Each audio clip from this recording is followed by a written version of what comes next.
Às vezes, o triunfo do bem ao fim da história parece não ser o bastante. Em algumas tramas, a gente só quer ver alguém caindo e tentando se levantar. O anti-herói costuma atrair para si uma identificação muito forte por parte do público. Suas motivações e métodos são mais mundanos e palpáveis. Somos atraídos por esses personagens problemáticos. E o que nos prende à tela não é o acerto, é o erro. Não é o perfeito, é o quebrado. Nesse vídeo, vamos mergulhar na construção narrativa dos anti-heróis e tentar entender por que esses personagens imperfeitos nos marcam tanto.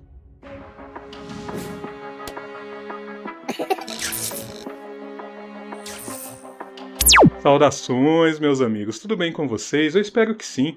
Meu nome é Daniel e sejam muito bem-vindos ao Falha Crítica. Nesse canal, falhamos em criticar, mas insistimos, sempre trazendo opinião, cultura pop, storytelling e, sempre que possível, uma pitada de RPG. O herói clássico, com sua moral inabalável, representa um ideal muito difícil de se alcançar, e por isso mesmo, encanta. O vilão simboliza tudo aquilo que queremos evitar. Já o anti-herói está entre o herói e o vilão, mas de forma ativa. Em sua cruzada, o anti-herói vacila, se contradiz, está disposto a cruzar muitas linhas em nome daquilo que acredita ser justo.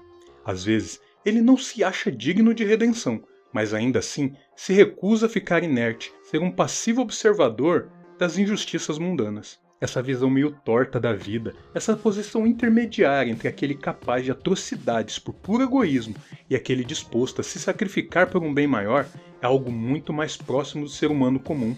Alguém como você e eu, com não tantos vícios para ser um vilão e nem tantas virtudes para ser um herói. Fica comigo nesse vídeo e vamos tentar entender como um anti-herói conquista com tanta facilidade a fidelidade de seu público. E se curtiu o tema, curta também esse vídeo e nos ajude a entender que tipo de conteúdo produzir por aqui. Podem fazer suas escolhas agora.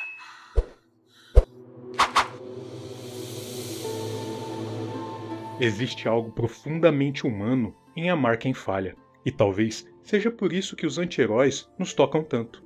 Eles carregam culpas, carregam traumas, e eles não têm todas as respostas, e às vezes nem querem tê-las.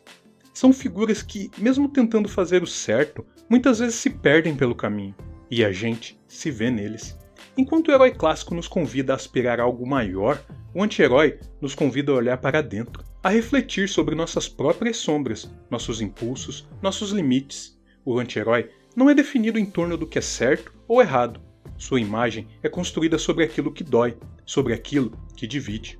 É por isso que quando vemos Buck em um silêncio incômodo, carregando o peso de tudo o que fez, quando observamos Helena rindo de nervoso, se esforçando para esconder a dor de uma vida falsa, ou quando Walter White decide cruzar uma linha sem volta, a gente não desliga, a gente entende, ou pior, a gente sente. Na jornada do herói tradicional, existe uma estrutura clara, o chamado, a aprovação, o crescimento, a vitória, mas o anti-herói quebra essa lógica. Ele não nasce para salvar ninguém, ele nasce para sobreviver, ou para se reconstruir. Narrativamente, o anti-herói é um personagem que não se alinha aos valores morais clássicos. Ele pode ser egoísta, impulsivo, violento e até cruel, mas ainda assim existe nele uma fagulha de algo maior, uma contradição entre o que ele faz e o que ele sente.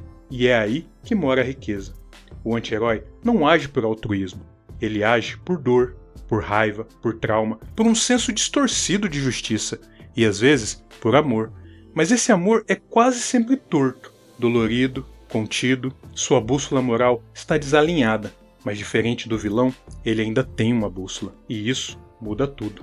É essa ambiguidade que transforma cada escolha dele num dilema, cada ação num espelho rachado, e cada erro numa chance de redenção, que pode nunca chegar. Estando em algum lugar entre o herói e o vilão, uma dessas duas figuras podem vir a se tornar o destino de um anti-herói.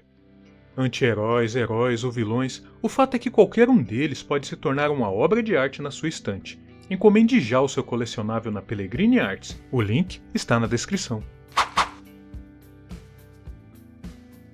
Nem todo anti-herói é igual, eles surgem de dores diferentes, mas todos têm em comum a contradição, esse conflito interno que os define, e a forma como essas dores se manifestam cria arquétipos distintos. Tem um anti-herói traumatizado, que luta para não quebrar de vez. Buck é um soldado arrancado de si mesmo, um homem que foi usado como arma, fragmentado, até que restasse apenas o instinto. Ele não luta para salvar o mundo. Ele luta para tentar salvar o pouco que sobrou dele próprio. Ele não quer ser visto como um herói. Ele só quer saber se ainda é digno de ser chamado de humano. E cada passo que dá carrega o peso de todas as vidas que tirou, mesmo sem ter escolha. Batman, por sua vez, é o símbolo do controle absoluto. Se Buck é a dúvida encarnada, Bruce Wayne é a repressão em estado puro. Ele não apenas convive com seu trauma, ele o molda, o afia, o transforma em propósito. Sua cruzada é uma tentativa desesperada de impor sentido a um mundo que lhe mostrou o absurdo muito cedo. Mas no fundo, Batman luta contra uma pergunta que nunca se cala: se, ao tentar impedir a escuridão, ele próprio já não se tornou parte dela. Tem também um anti-herói que perdeu a fé e busca sentido. Walter White começa como vítima, mas sua queda é voluntária. Ele deixa de querer sobreviver e se entrega ao desejo de dominar. É o anti-herói que se corrompe e nos obriga a nos perguntar em que ponto paramos de torcer por ele. Eu sei muito bem quando passei a torcer para que esse miserável sofresse ainda mais. Deixa aqui nos comentários quando você percebeu que o arco do Walter White era só ladeira abaixo. Rorschach é inflexível, extremamente moral, mas numa lógica brutal. Seu mundo é preto no branco, sem espaço para nuance, e isso o torna perigoso, mesmo quando acerta.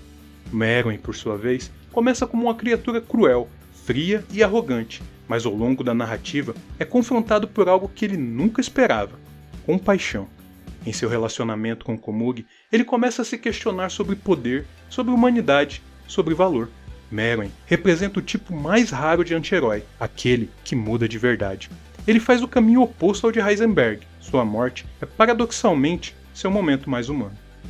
Frank Castle é um homem que perdeu tudo para a violência e que, na ausência de qualquer fé ou esperança, abraçou a única linguagem que lhe restou: a vingança. Frank não busca ser um herói, ele busca sentido no ato de punir, acreditando que, talvez, ao eliminar o mal de outros, consiga calar, ainda que temporariamente, o grito que carrega dentro de si. Seu caminho é solitário, brutal e profundamente humano, porque às vezes a única forma que encontramos para continuar respirando é dar significado à nossa dor. Tem também aquele anti-herói que é o caos com carisma. Deadpool é o próprio caos com coração, a piada que sangra. Ele transforma sua dor em riso, quebra a quarta parede como quem implora para ser visto de verdade. Cada piada que faz é uma armadura, cada comentário ácido uma tentativa de esconder o vazio que cresce por trás da máscara. Wade Wilson é a prova de que o humor, mesmo disfarçado de cinismo, ainda carrega esperança, ainda que seja só uma fagulha. Tyler, por outro lado, é o vírus do niilismo, um manifesto contra tudo. Ele é o carisma bruto, a revolta encarnada, o discurso que incendeia porque promete destruir as mentiras que nos aprisionam. Mas Tyler é também o auto-extermínio disfarçado de libertação. Sua guerra contra o sistema é também uma guerra contra si mesmo, contra sua impotência, contra o vazio que ele não consegue preencher. Tyler é o grito de quem prefere ver o mundo em ruínas a continuar sendo invisível dentro dele. Por fim, existe um anti-herói que esconde a dor por trás da força, e Helena Belova é esse tipo de anti-heroína. Ela é ácida, sarcástica, letal, mas cada piada que ela faz é uma camada de proteção. Ela foi treinada para matar, condicionada a obedecer, e agora tenta viver livre, sem saber muito bem como fazer isso. E Helena é a anti-heroína que expressa ironia e vulnerabilidade na mesma cena. Ela zomba do mundo, mas cada piada carrega uma memória que ainda dói. Gosto do seu colete. Ah, eu sabia que gostava. É tão legal, né? É, legal, é. E você eu pode gosto. botar tanta coisa nele e não dá nem pra notar. À primeira vista, parece só um comentário bobo, mas para Helena, aquele colete representa algo muito maior. A primeira escolha que ela pôde fazer por si mesma, depois de uma vida inteira sem liberdade. Em Helena, cada gesto, cada ironia é um lembrete. Sobreviver também é encontrar pequenas vitórias no meio do caos. Esses pequenos detalhes na concepção da personagem fazem com que ela seja, na minha opinião, uma das heroínas mais promissoras dessa nova fase da Marvel. A proposta dos Thunderbolts surge num momento em que a indústria pode julgar como saturada a ideia de heróis convencionais, com moral inabalável e resoluções cristalinas. É claro que, ao que tudo indica, Zack Snyder queria uma subversão do gênero em sua versão do universo cinematográfico da DC.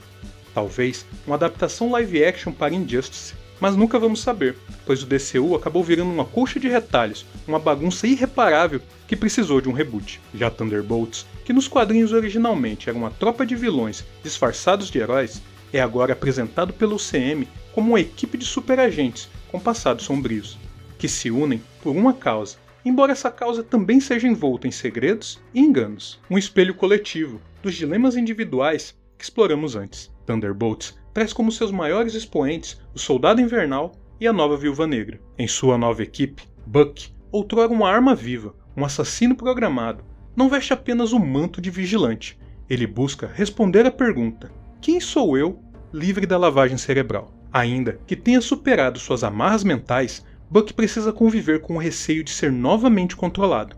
Cada missão é um teste, até onde ele consegue reparar o mundo antes de se perder de novo. Yelena Belova foi treinada e manipulada desde criança. Na nova equipe da Marvel, ela entra como alguém que quebra correntes, mas ciente que há correntes internas ainda mais difíceis de romper. Suas piadas afiam as cenas, mas só ela sabe o custo emocional por trás de cada sorriso. Na dinâmica dos Thunderbolts, Yelena encontra espelhos, outras almas feridas. É ali que mora sua real chance de cura. É fácil cair na armadilha de representar apenas a dark vibe do anti-herói, com figurino preto, cicatrizes berés e olheiras profundas. Sem um conflito interno forte, sem motivações claras e sem evolução, o personagem se torna apenas um Judas estilizado. Em Thunderbolts, o desafio é garantir que os anti-heróis sejam muito mais que assassinos frios, soldados distorcidos e viúvas vingativas, mas protagonistas de suas próprias histórias de redenção. E por que isso importa? Como vimos, o anti-herói só existe quando há ambiguidade.